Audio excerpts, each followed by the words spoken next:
Now let's turn our attention to decarboxylation reactions. And in particular, we'll examine malonic esters and acetoacetic ester synthesis. Now, I've drawn up diethyl malonate and also acetoacetic ester. And this is the general structure. Now, something that you should know about these is that these protons right in the middle of these two carbonyls are much easier to deprotonate than other carbons or other hydrogens. And that should be no surprise.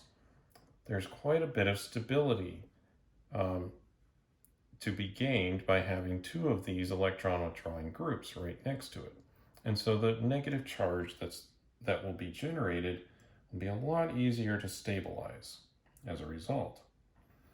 Now, the malonate derivatives that have the two ester groups on them have a pKa of about 13.5. And if we have one ester group on and one of them is a ketone, then that will decrease to around 11. And just for completeness, if we had both of these being ketones, no esters on, the pKa is around 9. So it gets progressively easier to deprotonate the alpha carbon.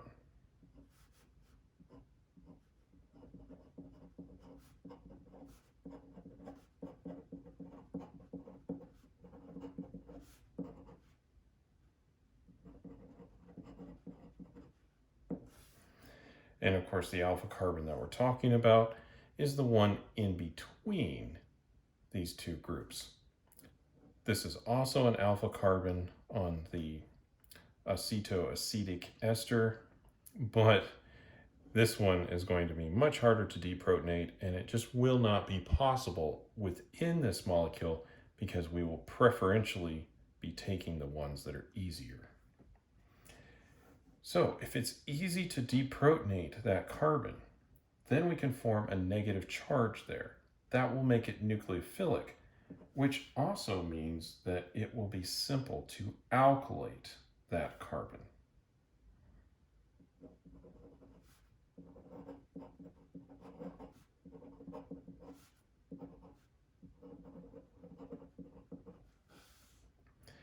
After we alkylate the alpha carbon, if we want to, we could decarboxylate the ester group.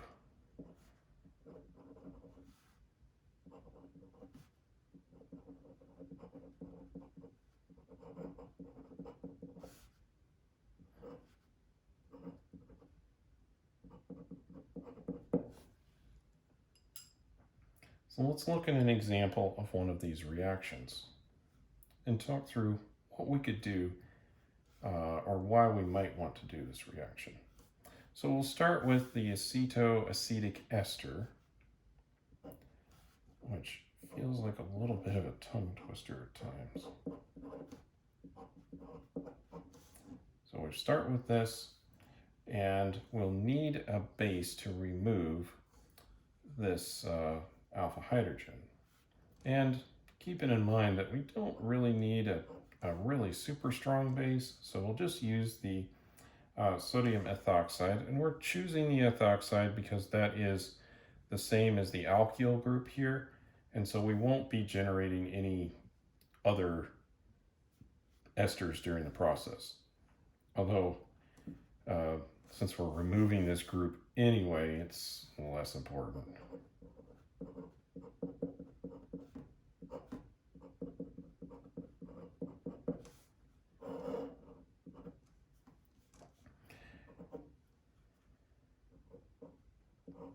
So what this will do initially is form a negative charge right here by removing one of the protons. Next, we can simply alkylate it. And we have quite a bit of options, but we'll just stick with the bromide in this case and So we will have an SN2 reaction. We'll have this, which is now deprotonated, will attack the bromine, and then the bromine will leave. And what we will end up with is this alkylated ester.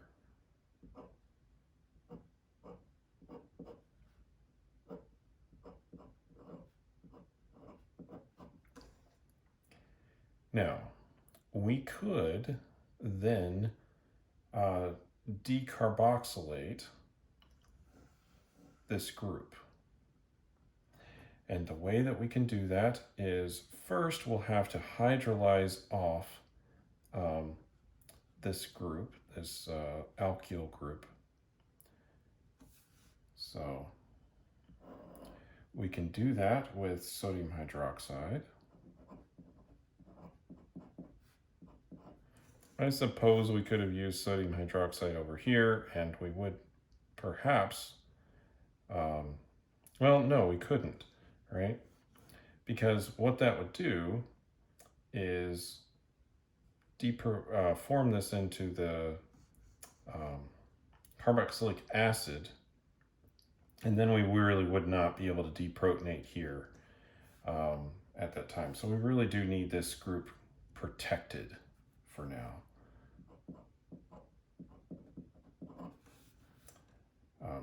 So now this will effectively deprotect this group.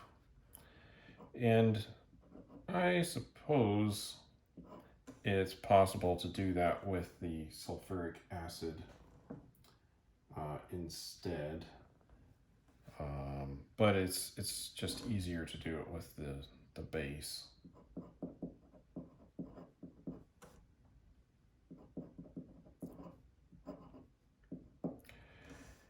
So step one is going to remove this alkyl group, turn it into the carboxylic acid. Step two is going to decarboxylate this. So we're going to form carbon dioxide and some other products, of course the ethanol here from this process. And when we do that, we will end up with this acetone derivative.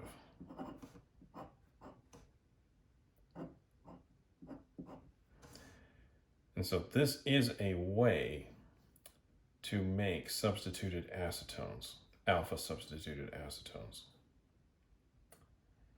So again, this will hydrolyze the ester, or saponification.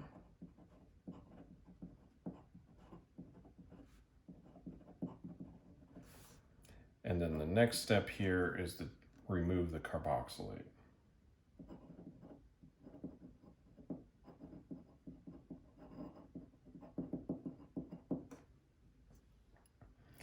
Let's look at another example, and we'll use the malonic ester in this case.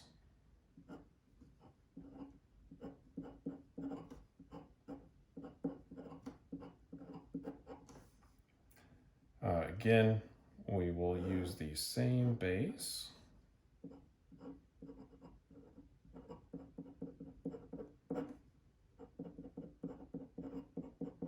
And solvent combination. And then here we'll just pick some alkyl to put on there. And so the first product that we make is going to substitute this alkyl group right here in the middle.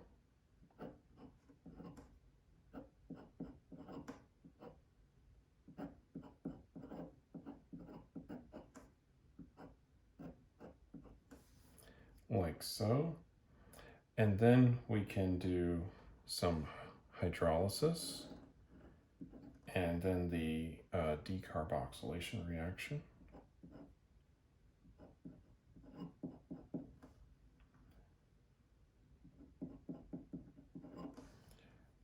Either potassium hydroxide or sodium hydroxide could be used. And then for step two, to remove the carboxylate, we'll need sulfuric acid, water, and heat.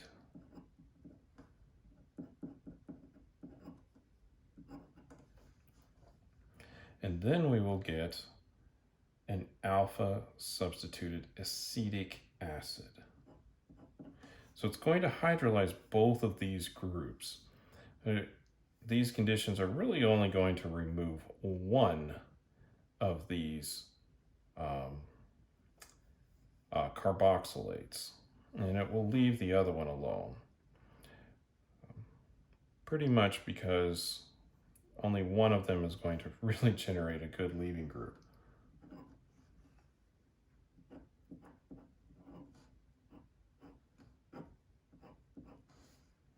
So now we have an alpha substituted acetic acid. Now, so far we've just done one alkylation, but there really are 2 protons there. So we could dialkylate this and extend what we're capable of doing. So let's just go over that very quickly, and since this reaction is quite similar, just adds one additional step. I'm going to try to draw this a little faster and maybe talk a little bit less about what's happening here. So first step, same conditions.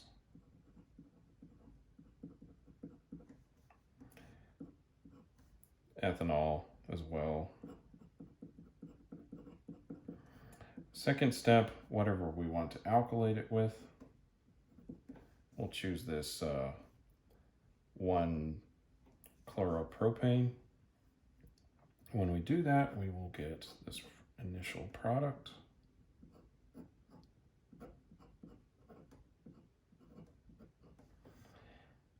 Now next, we'll need a stronger base because this is an electron donating group. And electron donating groups are going to make it a little bit harder for us to remove that proton because it's going to destabilize the negative charge here. So we'll use a T-butoxide instead, which is a little stronger.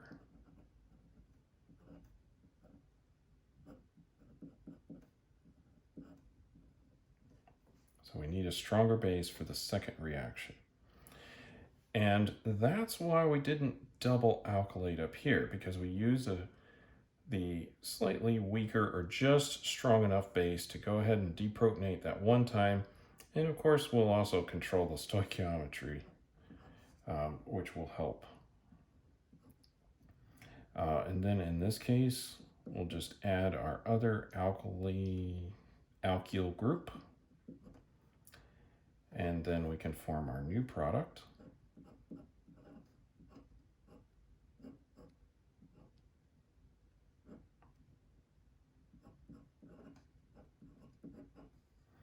And then if we want to, we could go ahead and remove this group here using the same kind of conditions. Sodium hydroxide, water, and then step 2, the sulfuric acid, water, heat, all that. And then we would generate this product right here, which is the di-substituted acetone derivative here. So we've put that methyl group on, and we've also put this propyl group on that ketone. And so this just opens up some of the possibilities for generating these branched ketones.